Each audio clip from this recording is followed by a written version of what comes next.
ఈరోజు బైబిల్ గ్రంథంలో నుండి ఒక చక్కటి సందర్భాన్ని మనం ఆలోచిద్దాం. అదే ఇవన్నీ ఎగిరిపోతాయి, ఇవన్నీ ఎగిరిపోతాయి. కొద్దిగా ఆశ్చర్యంగా అనిపిస్తాయి. బైబిల్లో ఇలాంటి మాటలు కూడా ఉన్నాయా? దేవుడు మనకు తన బోధన తెలియజేస్తూ ఉన్నాడని మనకు ఆశ్చర్యంగా అనిపిస్తుంది. ఆలోచిద్దాం. ఇవన్నీ ఎగిరిపోతాయి. ఏవి ఎగిరిపోతాయి? ఆలోచిద్దాం. చివరికి మనకు అర్థమవుతుంది. మొదటిగా బైబిల్ గ్రంథంలో నుండి ఒక వాక్య భాగం చూద్దాం పిల్లరా. యెషయా గ్రంథం 28వ అధ్యాయం 13వ వచనం. యెషయా గ్రంథం 28వ అధ్యాయం 13వ వచనం. మధ్యలో నుండి చదువుతాం. ఆజ్ఞ వెంబడి ఆజ్ఞ, ఆజ్ఞ వెంబడి ఆజ్ఞ, ఆజ్ఞ వెంబడి ఆజ్ఞ, ఆజ్ఞ వెంబడి ఆజ్ఞ, సూత్రము వెంబడి సూత్రము, సూత్రం వెంబడి సూత్రము, సూత్రము వెంబడి సూత్రము, సూత్రం వెంబడి సూత్రము, కొంత ఇచ్చట, కొంత ఇచ్చట, కొంత అచ్చట, కొంత అచ్చట, యెహోవా వాక్యము యెహోవా వాక్యము నీకు వచ్చును, మీకు వచ్చును. ప్రవక్త అయినటువంటి యెషయా ద్వారా దేవుడు తెలియజేస్తూ ఉన్నటువంటి మాట. కొంత ఇచ్చట, కొంత అచ్చట, యెహోవా వాక్యము మీకు వచ్చును. దేవుడు తాను తెలియజేయాలనుకున్నటువంటి ఒక విషయం గురించి అంతా ఒకే చోట చెప్పడం, కానీ అక్కడ కొంత సమాచారం, ఇంకొక చోట కొంత సమాచారం. ఇలా బైబిల్ గ్రంథంలో ఉన్నటువంటి 66 పుస్తకాలలో ఒక విషయాన్ని గురించి దేవుడు చెబుతూ వ్రాయించినటువంటి సందర్భాలు బైబిల్లో కనబడతాయి. ఈ యొక్క వాక్యం అనేది కొంత ఇచ్చట, కొంత అచ్చట, కొంత ఒక పుస్తకంలో, ఇంకొక పుస్తకంలో మనకు కనబడుతుంది. అలా వాక్యం వస్తుందని దేవుడు యెషయా ప్రవక్త ద్వారా తెలియజేస్తూ ఉన్నాడు. ఈ యొక్క మాట గుర్తుపెట్టుకోండి. మధ్యలో మనకు అవసరం అవుతుంది. ఇవన్నీ ఎగిరిపోతాయి. ఎగిరే వస్తువులు, ఎగిరేటివి ఏవి అని అడిగితే ప్రతి ఒక్కరు చెప్పే సమాధానం ఏవి ఎగురుతాయి? మీరే చెప్పండి ఒకసారి. ఎగిరేవి ఏవి? ఎగిరేవి జీవరాశులలో మనం కళ్ళతో చూస్తూ ఉంటాం. ఎన్నో జంతువులు ఉన్నాయి, ఎన్నో పక్షులు ఉన్నాయి, ఎన్నో పురుగులు ఉన్నాయి, ఎన్నో తాకే జంతువులు ఉన్నాయి. అయితే ఎగిరేవి ఏవి అంటే సందేహపడకుండా, ఆలస్యం చేయకుండా మనిషి తన నోటి ద్వారా చెప్పే మాట ఒకటే. ఎగిరేవి ఏమిటంటే పక్షులు ఎగురుతాయి. ఎగురుతాయా? పక్షులు ఎగురుతాయమ్మా?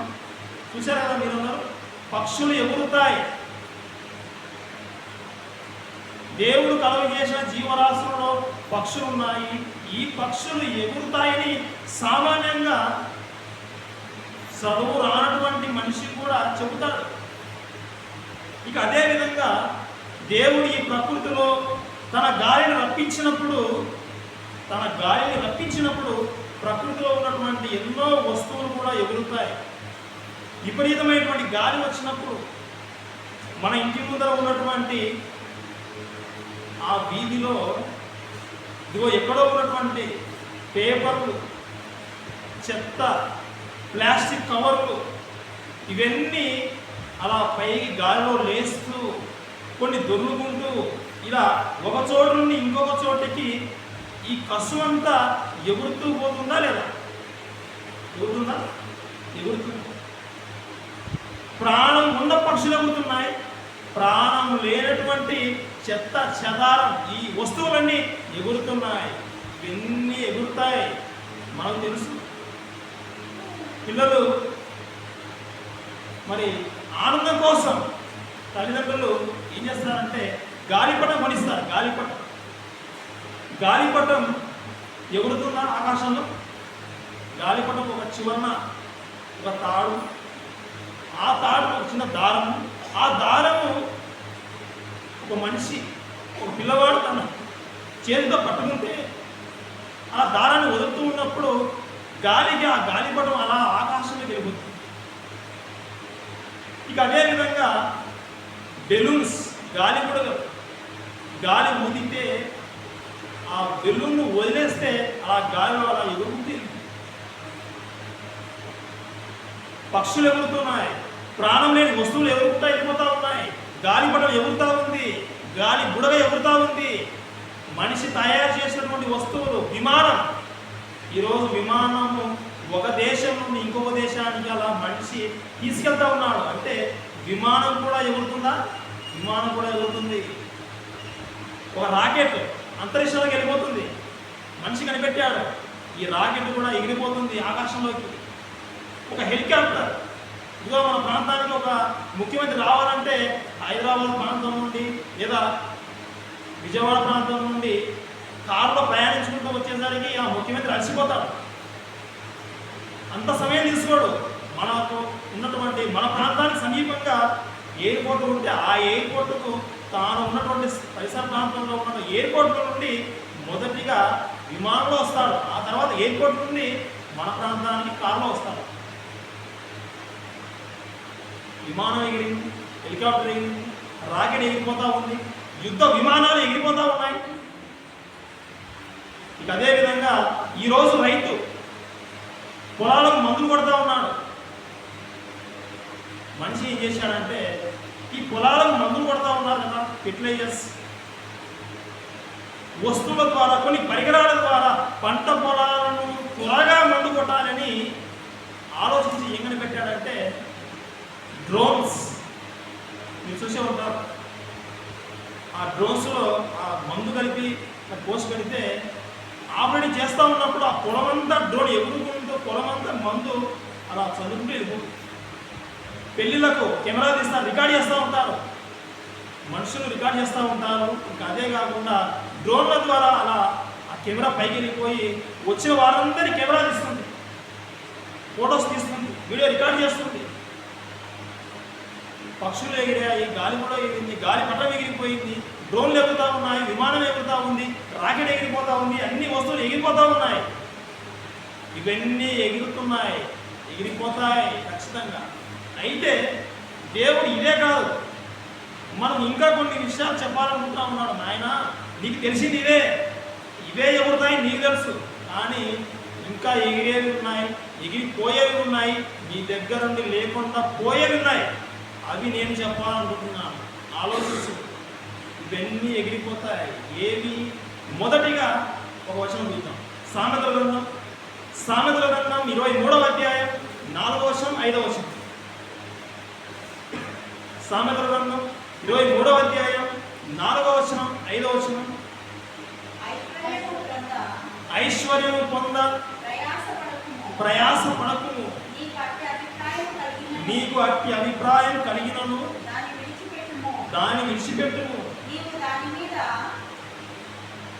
నీవు దాని మీద దృష్టి నిలిపిన తోడనే అది లేకపోవును, నిశ్చయముగా అది రెక్కలు ధరించి ఎగిరిపోవును. వినారా? ఈరోజు మనిషి పరుగులు పెడతా ఉన్నాడు, ధనాన్ని సంపాదించాలి, ధనమే ధ్యేయంగా. ధనం లేకపోతే ఇక ఏమీ లేదు, ఎవరు చేర్చుకోరు, ఎవరు పట్టించుకోరు, నాకు విలువ ఉండదు, 4 రాళ్ళు వెనకేసుకోవాలి. ఇలా మనిషి ఆలోచించి ధనాన్ని సంపాదించడం కొరకు, ఐశ్వర్యాన్ని కూడబెట్టుకోవడం కొరకు వెళ్తూ ఉన్నాడు మనిషి. అలాంటి మనిషికి, ఈ మానవానికి దేవుడు చెబుతున్న మాట, నాయన ఎగిరేవన్నీ చూసా కళ్ళతో, నేను చెప్తా ఉన్నాను, ఇదిగో ఐశ్వర్యం పొందాలని, సంపాదించుకోవాలి, నువ్వు ప్రయాసపడుతున్నావు కదా, ఐశ్వర్యం పొంద ప్రయాస పడకము. నీకు ఆలోచన వచ్చిందా? నీకు అట్టి అభిప్రాయం కలిగినను విడిచిపెట్టు మేలు నీకు. ఎందుకు ప్రభువా? చెప్తా ఉన్నాడు 5వ వచనం, నీవు దాని మీద దృష్టి నిలిపిన తోడనే అది లేకపోవును, నిశ్చయముగా అది రెక్కలు ధరించి ఎగిరిపోవును.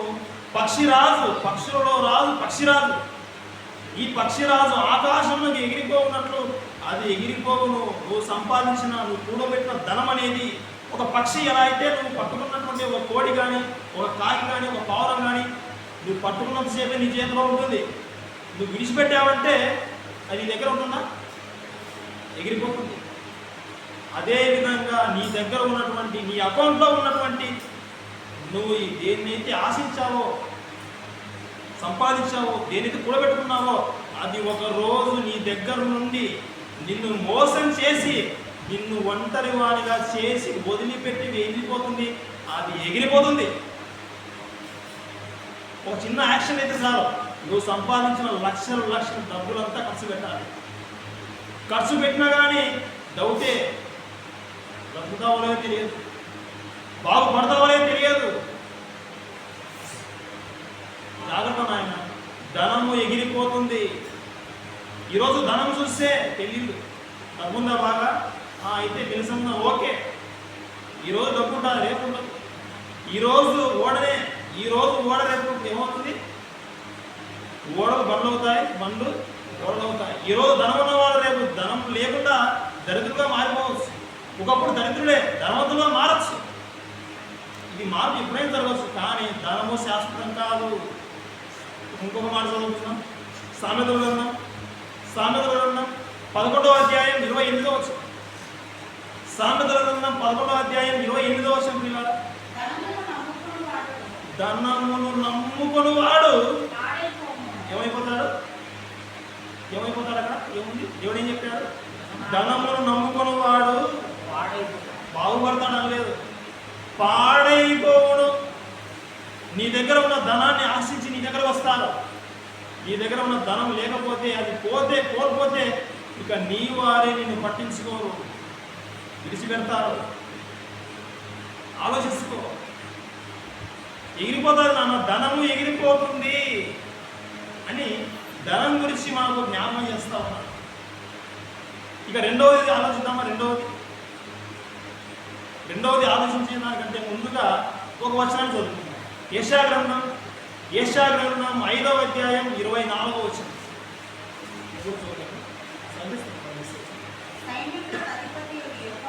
యెషయా గ్రంథం 5వ అధ్యాయం 24వ వచనం.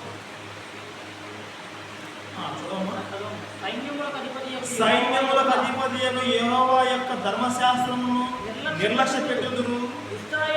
ఇశ్రాయేలు యొక్క పరిశుద్ధ దేవుని వాక్కును నీకరించుదురు. కాబట్టి అగ్నిజ్వాల కొయ్యకాలను కాల్చివేయునట్లు ఎండిన గడ్డి మంటలో భస్మమగునట్లు వారి వేరు కుళ్ళిపోవును. వారి పువ్వు ధూళివలే పైకి ఎగిరిపోతుంది. ఇక్కడ కూడా ఎగిరిపోయే దాని గురించి చెప్తా ఉన్నాడు. ఏంటి, దేని గురించి చెప్తా ఉన్నాడు? అది మనం పసిగట్టాలి. ఎండిన గడ్డి మంటలో భస్మం అవుతుంది, వారి వేరు కుళ్ళిపోతుంది, వారి పువ్వు ధూళివలే పైకి ఎగిరిపోతుంది. దేని గురించి దేవుడు చెప్తా ఉన్నాడు? ఇక్కడ చెట్లకు పూలు ఉంటాయి తెలుసు, మనం గడ్డికి గడ్డి పూలు ఉంటాయని తెలుసు. మనం మనుషులం కదా, మనకేం పూలు ఉన్నాయి? మనకు పూలు పూసాయా? మరి దేవుడు ఎందుకు ఇలా చెప్తా ఉన్నాడు ఇక్కడ? వారి పువ్వు ధూళివలే పైకి ఎగిరిపో అంటే దేని గురించి చెప్తా ఉన్నాడు? ఇది తెలియాలంటే ప్రారంభంలో ఒక వచనాన్ని చదివించాను. ఏమని చదివించానంటే యెషయా గారు చెప్పారు. ఏం చెప్పారు? కొంత ఇచ్చట కొంత అచ్చట యెహోవా వాక్యము మీకు వచ్చును. కొంత ఇచ్చట ఉంటుంది, కొంత అచ్చట ఉంటుంది. కొంత ఈ పుస్తకంలో ఉంటుంది, ఇంకొంత వేరే పుస్తకంలో ఉంటుంది. ఈ విషయం తెలియాలంటే, దీని వివరణ మనకు అర్థం కావాలంటే ఇంకొక చోటికి వెళ్ళాలి, ఇంకొక పుస్తకంలోకి వెళ్ళిపోవాలి. వెళ్దాం. పేతురు రాసిన మొదటి పత్రిక 1వ అధ్యాయం. పేతురు రాసిన మొదటి పత్రిక 1వ అధ్యాయం 24వ వచనం. పేతురు రాసిన మొదటి పత్రిక 1వ అధ్యాయం 24వ వచనం. సర్వ శరీరులు ఎలాంటి వారంటే దేవుడు చెప్తా ఉన్నాడు. సర్వ శరీరులు, భూమి మీద ఉన్న మనుషులందరూ ఎలాంటి వారంటే గడ్డిని పోలిన వారు గడ్డి లాంటి వాళ్ళు. వారి అందమంతయు వారికి ఉన్న అందం అంతా గడ్డి పువ్వు వలె ఉన్నది. ఎలా ఉందంటే గడ్డి పువ్వు వలె ఉన్నది. మనిషి గడ్డి లాంటి వాడు. వారికి ఉన్నటువంటి అందము గడ్డి పువ్వు లాంటి. గడ్డి పువ్వు లాంటి. యెషయా-గ్రంథంలో చదివాం. ఏం చదివామంటే వారి పువ్వు ధూళి వలె ఎగిరిపోతుంది. వారి పువ్వు ధూళి వలె ఎగిరిపోతుంది అంటే దేవుడు మనిషిని గడ్డితో పోల్చాడు. బాగా వినడమా? ఇక్కడ కూడా నాకెళ్ళి దేవుడు మనిషిని గడ్డితో పోల్చాడు. మనిషిని దేంతో పోల్చాడు? గడ్డితో పోల్చాడు. మనిషికి ఉన్నటువంటి అందాన్ని దేంతో పోల్చాడు? మనిషికి ఉన్నటువంటి దేవుడు గడ్డిగా దేంతో పోల్చాడంటే మనిషిని గడ్డితో పోల్చాడు. మనిషిని గడ్డితో పోల్చాడు. మనిషికి ఉన్నటువంటి అందాన్ని దేంతో పోల్చాడు? గడ్డి పువ్వుతో పోల్చాడు. వారి పువ్వు ఎగిరిపోతుందంటే మనిషికి ఉన్నటువంటి అందం ఎగిరిపోతుంది అని చెప్పాడు దేవుడు. ధనం ఎగిరిపోతుందని చదువుకున్నాను ఇందాక. ఇప్పుడు ఏం చెప్తా ఉన్నానంటే ధనమే కాదు నాయన, నీకున్న అందం కూడా ఎగిరిపోతుంది. ఎల్లకాలం ఇలాగే అందంగా బ్యూటిఫుల్గా హ్యాండ్సమ్గా ఉండాలనుకుంటున్నావు, జాగ్రత్త, అందం కూడా ఎగిరిపోతుంది. ఈ అందం కోసం, ఈ అందం కాపాడుకోవడం కొరకు మనిషి పడే పాటలు అంతా ఇంత కాదు. మార్కెట్లోకి ఎన్నో సబ్బులు, ఒక సబ్బు తర్వాత ఇంకో సబ్బు. సంతూర్ సోప్ అంటారు, Lifebuoy, Lux soap, Medimix, ఇలా రకరకాల సబ్బులు, రకరకాల షాంపులు, తర్వాత స్నానం చేసిన తర్వాత రకరకాల క్రీమ్స్, ఎన్ని మనిషి వాడి రోజుకు ప్రతి పూట 3 పూట్ల సబ్బుతో ముఖమును రుద్ది పరిశుభ్రంగా కాపాడుకుంటూ అందం తగ్గిపోకూడదని ఎన్నో రకాల క్రీమ్స్ వాడుతూ పెద్ద పెద్ద ఫంక్షన్ వచ్చినప్పుడు బ్యూటీ పార్లర్కి వెళ్ళిపోతూ మనిషి ఉన్నా కానీ నువ్వు ఎంత చేసినా, ఎంత భద్రంగా కాపాడుకున్నా కానీ ఈ అందం అనేది శాశ్వతంగా ఉండదు. కాలం గడిచే కొద్దీ మనిషికి ఉన్నటువంటి అందము, ఆరోగ్యం అనేది ఇది ఏమైపోతుంది? తగ్గిపోతూ ఉంటుంది, మారుతూ ఉంటుంది. ధనం ఎగిరిపోతుంది, అందము ఎగిరిపోతుంది. ఈరోజు పెళ్ళిళ్ళకు డబ్బు లేకపోయినా పర్వాలేదు, అమ్మాయి అందంగా ఉంటే సార్, అందాన్ని చూస్తూ ఉన్నారు. కానీ దేవుడు ఏమన్నాడు? అందం కాదు నాయన, అందం ఎగిరిపోతుంది. నువ్వేం చేయాలంటే గుణాన్ని చూడాలి. అందుకే బైబిల్లో దేవుడు చెప్పాడు, సామెతల గ్రంథం 31వ అధ్యాయం, సామెతల గ్రంథం 31వ అధ్యాయం 30వ వచనం. దేవుడు తెలియజేసినటువంటి ప్రతి మాట అక్షర సత్యము. ఆ మాట మనిషి మానవాళి వినాలి. సామెతల గ్రంథం 31వ అధ్యాయం 30వ వచనం. అందము మోసకరం, సౌందర్యము వ్యర్థము. ఆయన అందం మోసకరం. అందం చూసి ప్రేమించావు, ఈరోజు అందం చూసావు, తర్వాత నువ్వు బాధపడతావు. నువ్వు చూడవలసిన గుణాన్ని. యాక్షన్ జరిగిందంటే ముఖం పచ్చడైపోతారు, అందం పోతారు. యాక్షన్ జరిగితే అందం పోతుంది. యాక్షన్ జరిగిందనుకో మనిషికి ఉన్నటువంటి గుణం పోతుందా? గుణం. మనిషి మంచోడు, బైబిల్ పట్టుకొని ప్రతి ఆదివారం ప్రార్థనకు వస్తాడు. యాక్షన్ అయినా కానీ ఆ గుణం అనేది మనిషికి ఉన్నటువంటి ఆ గుణం పోతుందా? యాక్షన్లో ముఖం మీద ఏదైనా గీతలు ఏర్పడవచ్చు, అందం తగ్గిపోవచ్చు, కానీ అందం తగ్గచ్చు, కానీ అందం పోవచ్చు, కానీ మనిషికి ఉన్నటువంటి గుణం పోదు. ధనం ఎగిరిపోతుంది, అందం ఎగిరిపోతుంది. ఇక మూడవదిగా దేవుడు చెప్పాలనుకుంటున్నాడు, మొత్తానికి ఏం ఎగిరిపోతుందో భక్తుల ద్వారా తెలియజేస్తున్నటువంటి మాట చూద్దాం. కీర్తనల గ్రంథం 9వ అధ్యాయం 10వ వచనం. కీర్తనల గ్రంథం 9వ అధ్యాయం 10వ వచనం.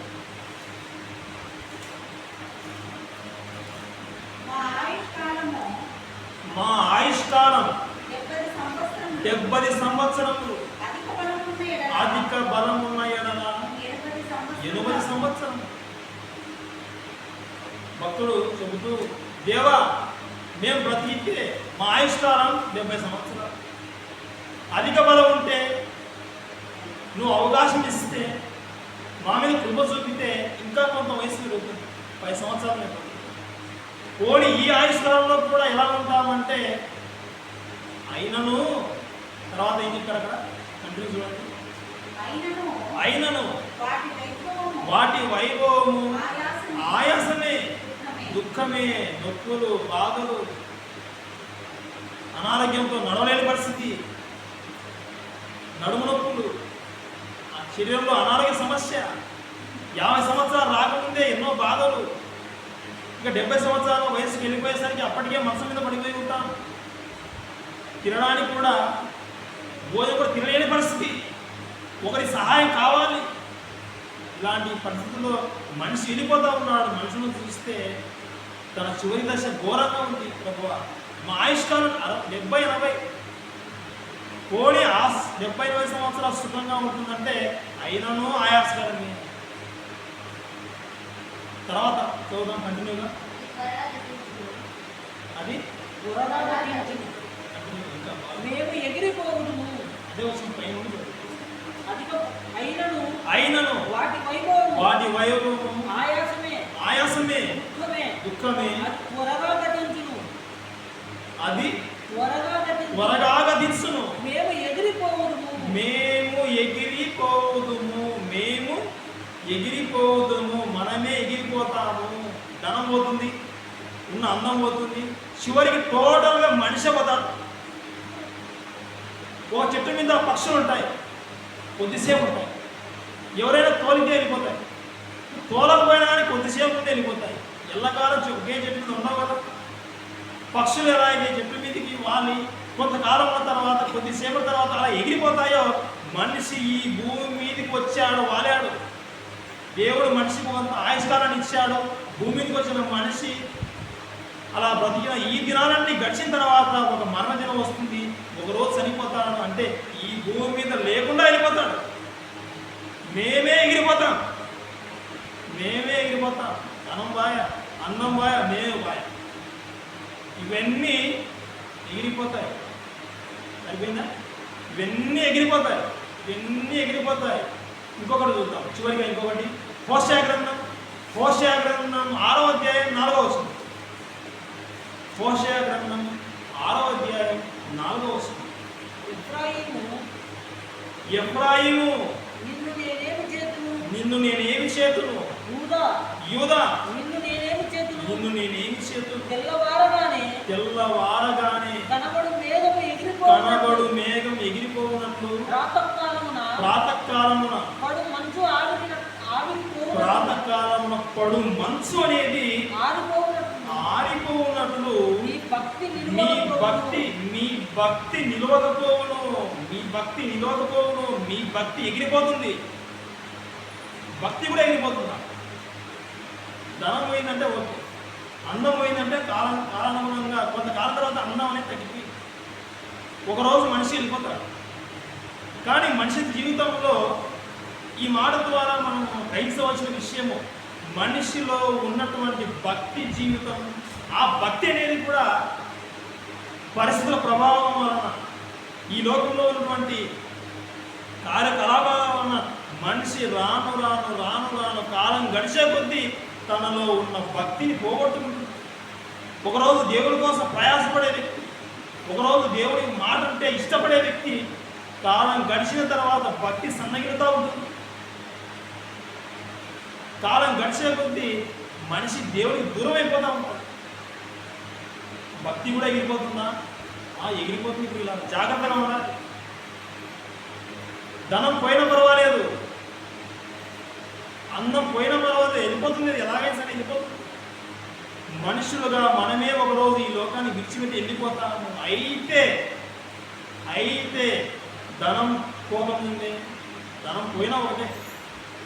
ధనం పోయినా, అందం పోయినా, మనిషిగా మనం ఈ లోకంలో నుండి వెళ్ళిపోక మునుపు మన జీవితంలో భక్తి అనేది ఎగిరిపోకూడదు. ఇది ట్విస్ట్. ధనం పోయినా పర్వాలేదు, అందం పోయినా పర్వాలేదు, ఒకరోజు మనం వెళ్ళిపోతాం ఈ లోకాన్ని విడిచి. ఒకరోజు మరణదినం ఉంది.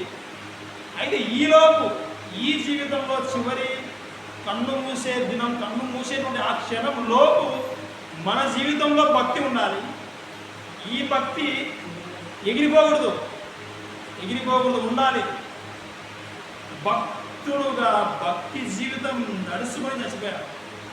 నిన్న కూడా ప్రార్థన చేసుకొని చనిపోయారు. నిన్న కూడా స్వార్థకి వెళ్ళిపోయి చనిపోయారు. నిన్న కూడా వారికి మేలు చేశాడు, ఈరోజు పనులు చూశాడు. మనుషులుగా మనం చెప్పుకునే విధంగా దేవుడు కూడా మనిషి గురించి ఆలోచిస్తే ఇతడు భక్తుడుగా చనిపోయాడని దేవుడి దగ్గర సాక్ష్యం పొందుకునే విధంగా మన జీవితం ఉండాలి. ప్రియమైన దేవుడు, ఇవన్నీ ఎగిరిపోతాయి, కానీ భక్తి అనేది ఎగిరిపోకూడదు. మన జీవితంలో కష్టం వచ్చినా, బాధ వచ్చినా, నష్టం ఎదురైనా, పరిస్థితులు తలకిందులైపోయినా, మన వాళ్ళు మనకు దూరం అయిపోయినా, ఒంటరిగా మిగిలిపోయినా, చివరికి మన జీవితంలో భక్తి అనేది ఎగిరిపోకూడదు, ఉండాలి. భక్తుడిగా మరణించాలి, భక్తురాలుగాను మరణించాలి. అప్పుడే పరలోకం. ఎందుకంటే భక్తులే దేవుడికి ఇష్టలు, భక్తులే భక్తులకు ఇష్టలు. ఒక మాట చదువుదాం చివరిగా. కీర్తన గ్రంథం 116వ అధ్యాయం 15వ వచనం. కీర్తన గ్రంథం 116వ అధ్యాయం 15వ వచనం. యెహోవా భక్తుల మరణం ఆయన దృష్టికి విలువగలది. అంతేనా? యెహోవా భక్తుల మరణము ఆయన దృష్టికి విలువగలది. మనకు బంగారం విలువ, మనకు డబ్బు అంటే విలువ, గ్రేట్ అనుకుంటాం. పొలాలు ఎవరికైతే ఎక్కువగా ఉంటాయో వాళ్ళే గ్రేట్ అనుకుంటాం. మంచి ఆస్తిపరులు, విలువగల వారు. మనుషులుగా మనం బలహీనతలో ఉండి ఇలా అనుకుంటాం, కానీ దేవునికి విలువ గలవారు ఎవరంటే భూమి మీద తన భక్తులుగా ఉండి మరణిస్తే వాళ్ళు దేవునికి విలువగలవారు. యెహోవా భక్తుల మరణము, భక్తిగా మరణించిన ఆ మరణం, యెహోవా భక్తుల మరణము ఆయన దృష్టికి విలువగలది. నాయన నాకు విలువగలది. భక్తుడిగా చనిపోయాడు, భక్తురాలుగా ఆయన చనిపోయింది. నాకు ఇష్టానుసారంగా భూమి మీద జీవించి చనిపోయారు. నాకు ఇష్టంగా భూమి మీద బ్రతికారు ఆయన విలువగలవారు. ఈ మరణం ఇది నాకు కావాల్సింది, ఇలాంటి వారే నాకు కావాల్సింది. ఇవన్నీ ఎగిరిపోతాయి, కానీ భక్తి మాత్రము మనం మరణించే క్షణం వరకు ఉండాలి మన జీవితంలో. ఏమైనా దేవుని మన దేవుని యొక్క మాటలు ఇవన్నీ మీకు అర్థమయ్యాయని అనుకుంటున్నాను.